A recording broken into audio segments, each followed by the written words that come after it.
आज के इस बुलेटिन में देखेंगे कैसे राजयोग मेडिटेशन और आध्यात्मिक ज्ञान के माध्यम से लोगों के जीवन में दिव्यता लाई जा रही है। तो आइए शुरू करते हैं आज की प्रेरणादायक खबरों का सिलसिला, जो आपकी आत्मा को शांति और नई दिशा से भर देंगे। सरदार वल्लभ भाई पटेल जी की 150वीं जयंती के अवसर पर वडोदरा में भव्य राष्ट्रीय एकता रैली का आयोजन किया गया। रैली में भारतीय जनता पार्टी के राष्ट्रीय अध्यक्ष श्री जेपी नड्डा जी, गुजरात बीजेपी अध्यक्ष श्री जगदीश भाई विश्वकर्मा, वडोदरा सांसद डॉक्टर हेमांग जोशी, वडोदरा बीजेपी अध्यक्ष डॉक्टर जयप्रकाश सोनी तथा शहर के विधायक, वरिष्ठ पदाधिकारी और हजारों कार्यकर्ता शामिल हुए। रैली जब अटलादरा क्षेत्र से गुजरी तो ब्रह्मा कुमारी अटलादरा सेवा केंद्र के भाई बहनों ने अत्यंत उत्साह और स्नेहपूर्वक स्वागत किया। इसके बाद सभी वरिष्ठ अतिथि सेवा केंद्र पर पहुंचे, जहां सबसे पहले उन्होंने मेडिटेशन रूम में 5 मिनट राजयोग ध्यान किया। सेवा केंद्र प्रभारी बीके डॉक्टर अरुणा बहन ने अतिथि कक्ष में सभी से मुलाकात करते हुए संस्था की सेवाओं, राजयोग के लाभों और गुजरात जोन में चल रहे विशेष अभियान विश्व शांति हेतु 100 करोड़ मिनट शांति योगदान के बारे में जानकारी दी। इस दौरान श्री नड्डा जी ने प्रतिदिन 5 मिनट विश्व शांति के लिए योग करने का संकल्प लिया और अभियान की सराहना की। उन्होंने माउंट आबू मुख्यालय की अपनी यात्रा को याद करते हुए कहा कि ब्रह्मा कुमारी द्वारा किया जाने वाला निस्वार्थ सेवा भाव अद्भुत है और राजयोग से आंतरिक शक्ति प्राप्त होती है। भेंट के बाद सह संचालिका बीके पूनम बहन ने अतिथियों को शिव स्मृति की राखी बांधी और ईश्वरी प्रसाद प्रदान किया। अंत में अतिथियों ने सेवा केंद्र द्वारा सजाई गई सुंदर भारत माता की झांकी का अवलोकन किया और आगे की यात्रा के लिए प्रस्थान किया। मुंबई में 26/11/2008 को हुए आतंकवादी हमले जैसे किसी भी आपात स्थिति से निपटने के लिए बनाई गई स्पेशल फोर्स 1 ने इस वर्ष अपना 16th राइजिंग डे अत्यंत गरिमा और श्रद्धा के साथ मनाया। इसे उपलक्ष्य में एक विशेष कार्यक्रम आयोजित किया गया, जिसमें माउंट आबू ब्रह्मा कुमारीज के अंतर्राष्ट्रीय मुख्यालय से आए माइंड ट्रेनर बीके शक्तिराज भाई को विशेष रूप से आमंत्रित किया गया। कार्यक्रम में 26/11 हमले में शहीद हुए जवानों और निर्दोष नागरिकों के प्रति श्रद्धांजलि अर्पित की गई। इस अवसर पर अंतर्राष्ट्रीय मोटिवेशनल स्पीकर एवं आध्यात्मिक गुरु गौर गोपाल दास जी भी मुख्य अतिथि के रूप में उपस्थित रहे। फोर्स 1 के श्री कृष्ण प्रकाश जी तथा एसपी गजानन राजमाने जी के मार्गदर्शन में आयोजित इस कार्यक्रम में सभी अतिथियों ने शहीदों को श्रद्धांजलि दी। गौर गोपाल दास जी ने अपने प्रेरणादायक वक्तव्य से जवानों में नई ऊर्जा और आत्मविश्वास का संचार किया। वहीं बीके शक्तिराज भाई ने उन्हें माउंट आबू आने का आमंत्रण दिया और शिव परमात्मा का स्मृति चिन्ह भेंट किया। इस मौके पर प्रसिद्ध गायक हरीश मोयल और एक्टर अक्षय जी भी उपस्थित थे। जोगेश्वरी सेवा केंद्र की संचालिका मीना दीदी सहित कई बहनों को भी कार्यक्रम में विशेष निमंत्रण दिया गया था। इसके पूर्व डॉक्टर शक्तिराज जी द्वारा फोर्स 1 के लिए 3 दिवसीय माइंड पावर एवं मेडिटेशन ट्रेनिंग आयोजित की गई, जिसके पश्चात 120 कमांडो और ऑफिसर्स ब्रह्मा कुमारी मुख्यालय माउंट आबू में मेडिटेशन रिट्रीट के लिए पहुंचे थे। 2009 में मुंबई में दहशतवादी हमला हुआ था, उसका स्मृति दिवस मना रहे। जो शहीद हुए हैं उनके लिए हम तहे दिल से, हृदय से श्रद्धांजलि अर्पित करते हैं। फोर्स 1 उसके बाद बना, उसका हम 24 तारीख को वर्धापन दिन मनाते हैं। उस वर्धापन दिन में माउंट आबू से ब्रह्मा कुमार शक्तिराज भाई को बुलाया था। वो हमारे यहाँ वो पहले भी आकर गए हैं। उन्होंने 3 दिन का बहुत ही सुंदर वर्कशॉप जो लिया था, यहाँ बहुतों को फायदेमंद हुआ। उसके बाद 120 के ऊपर ऑफिसर्स और जवान जो माउंट आबू का हेडक्वार्टर है, वहां जाकर आत्मनियंत्रण, आत्मशक्ति कैसे दिल में भरनी है और एक स्पिरिचुअल पुलिसिंग हम कैसे कर सकते हैं, उसकी सीख लेकर आए। 24 तारीख को यहाँ शक्ति भाई जो माउंट आबू से आकर यहाँ आए, उनका मैं धन्यवाद मानता हूँ।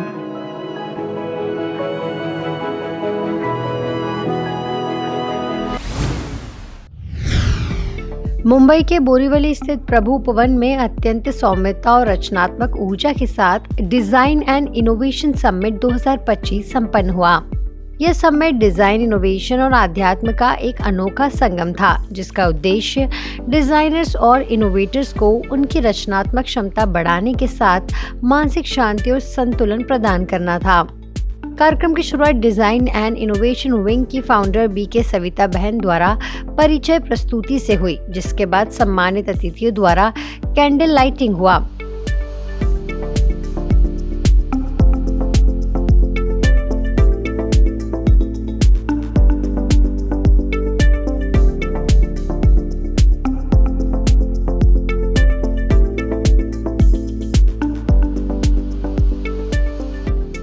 इसके बाद विभिन्न क्षेत्रों फैशन, आर्किटेक्ट, ज्वेलरी डिजाइन और मल्टीमीडिया के विशेषज्ञों के साथ एक पैनल डिस्कशन आयोजित किया गया। पैनल में सृष्टि शर्मा ने कहा कि एकाग्रता और क्लाइंट की भावनाओं को समझना डिजाइन को सार्थक बनाता है और AI डिजाइनर्स को बदलने नहीं बल्कि सक्षम बनाने आया है।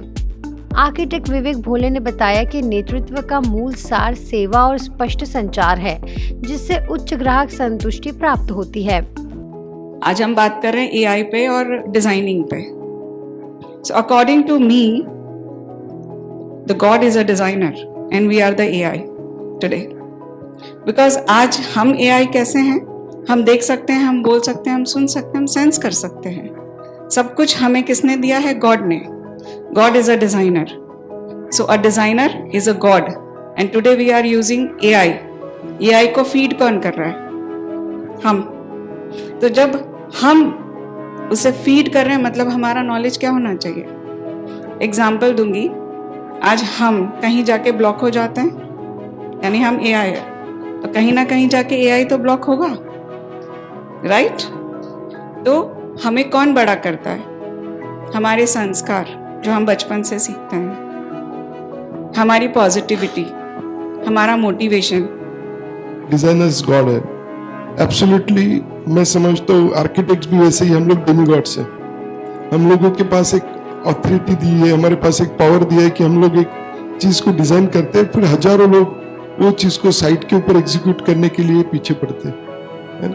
वो गलत भी लाइन अगर हम लोगों ने कोई खींच ली है तो उसको सही समझ के सब लोग उसको एग्जीक्यूट करने के लिए पीछे पड़ जाते हैं। बोरीवली ईस्ट की प्रभारी BK दिव्य प्रभा दीदी ने कंपटीशन को प्रेरणा का स्रोत बताया और स्वयं की विशिष्टता विकसित करने पर जोर दिया। समेंद्र मोहन कुमार ने डिजाइन तथा नेतृत्व के मूल सिद्धांत सिंपल, ब्यूटीफुल और रेलेवेंट पर प्रकाश डाला। हेमा शाह ने सकारात्मक सोच और संतुलन की महत्ता बताई। वहीं कलाकार पवन शंकर ने भावनात्मक स्थिरता को सफलता की कुंजी कहा। वर्तमान युग के अंदर हर व्यक्ति को थोड़े थोड़े समय में नवीनता चाहिए। पहले के जमाने में भी थी वो चीजें, लेकिन अभी थोड़े से चीज में, थोड़े से समय में उस चीज से हमारा मन उब जाता है। चाहे वो खाने की हो, चाहे वो पहनने की चीज हो, चाहे घर का फर्नीचर भी हो। आजकल देखती हूँ कि घर में फर्नीचर अच्छा है, कोई बिगड़ा नहीं है अभी भी, लेकिन नहीं, अभी है ना, ये 10 साल हो गए, इसलिए अभी चेंज चाहिए। कईयों को तो और कम साल में चेंज चाहिए। दीवार का कलर चेंज चाहिए। देख देख के मन, हर व्यक्ति को हर चीज में क्या चाहिए? नयापन चाहिए। तो क्रिएटिविटी उससे ही तो क्या होगी, बढ़ेगी ना।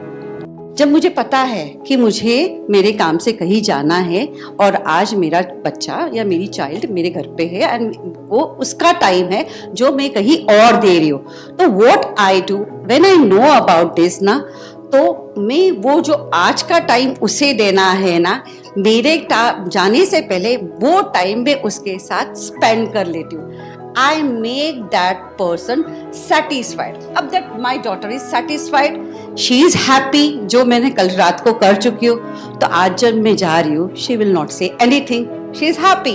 So basically इस तरीके से एक women अपना work and home manage कर सकती है। दूर से देखते हो तो आपको लगता है कि no reaction is the best reaction. Silence is the best speech, जो अभी बोला दीदी ने। तो वो इमोशंस जब आप लाइफ को थोड़ा सा दूर से देखोगे, थोड़ा अम्ब्रेला से देखोगे, तो आपको बहुत चीजें छोटी दिखेंगी। सब ड्रामा है, सब पास होने वाला है, सब निकल जाएगा, कुछ भी स्थायित्व तो नहीं है। इसके बाद दत्ता रोकड़े भाई का मेडिटेशन लैब प्रतिभागियों को एक अनोखा अनुभव रहा। लीना निम्बालकर और श्वेता ढनक ने अनुभव साझा करते हुए बताया कि आध्यात्म और निरंतर सीखना रचनात्मकता को गहराई देता है। कार्यक्रम का समापन वोट ऑफ थैंक्स और स्पिरिचुअल सॉन्ग के साथ हुआ।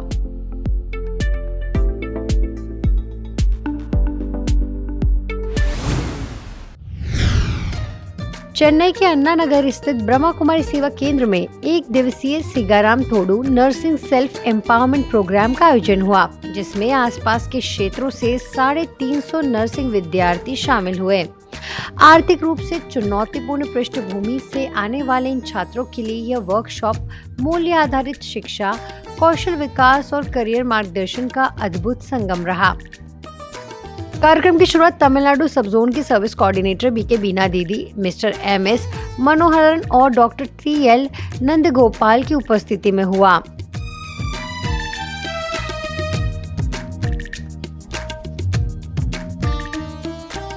उद्घाटन के बाद एक इंटरैक्टिव आइस ब्रेकर सेशन ने छात्रों को सहज और जुड़ा हुआ महसूस कराया। पहले सत्र make your mind your best friend में बीके ऐश्वरी ने छात्रों को भावनात्मक स्थिरता, आत्म शांति और माइंडफुलनेस पर राजयोग आधारित अनुभव कराया। दूसरे सत्र में बीके जयलक्ष्मी ने मेडिटेशन फॉर सेल्फ केयर के माध्यम से तनाव प्रबंधन और आंतरिक संतुलन की तकनीकें सिखाई। Industry expert mister Joseph Anbu Charles ने आधुनिक स्वास्थ्य सेवा क्षेत्र की मांगों और नर्सों की बदलती भूमिका पर मार्गदर्शन दिया। दोपहर में वैलिडिक्शन एंड गिफ्ट डिस्ट्रीब्यूशन के दौरान सभी छात्रों को MSME का MS एक्सेल सर्टिफिकेशन प्रदान किया गया, साथ ही आवश्यक किट भी बांटी गई। इसके बाद MS एक्सेल और पावर पॉइंट ट्रेनिंग का व्यवहारिक सत्र आयोजित हुआ।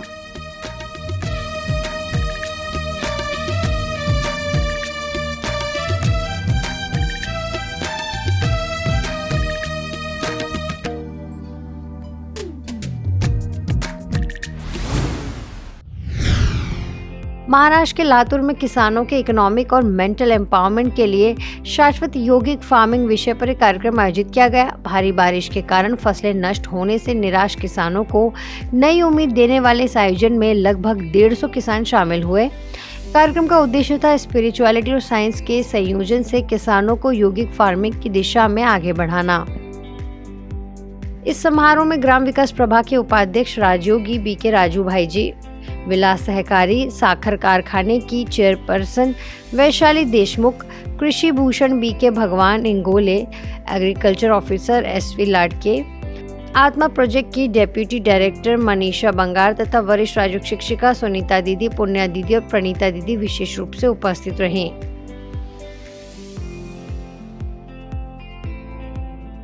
कार्यक्रम में चीफ गेस्ट वैशाली देशमुख ने कहा कि ऑर्गेनिक फार्मिंग के साथ अब शाश्वत यौगिक फार्मिंग सीखना समय की आवश्यकता है। उन्होंने ब्रह्मा कुमारी द्वारा किसानों के एम्पावरमेंट के इस प्रयास की सराहना की। कृषि भूषण भगवान इंगोला ने बताया कि कैसे उन्होंने स्पिरिचुअलिटी को खेती से जोड़कर लगभग 1,500 फार्मर्स की आर्थिक स्थिति बेहतर की। वहीं डॉक्टर राजू भाई ने माउंट आबू में विकसित यौगिक फार्मिंग मॉडल की जानकारी देते हुए कहा कि यह 1 एकड़ में 5 एकड़ जितना प्रोडक्शन लिया जा सकता है। जो हमने सोचे उसने कैच किया और उसे संरक्षण पाया। ये विचारों का कोहरा बनता है, विचारों का तरंग निकलती है, जिसको हम कहते हैं वाइब्रेशंस। आप ये अंधश्रद्धा नहीं समझना। योग क्या है, योग के वाइब्रेशन क्या है।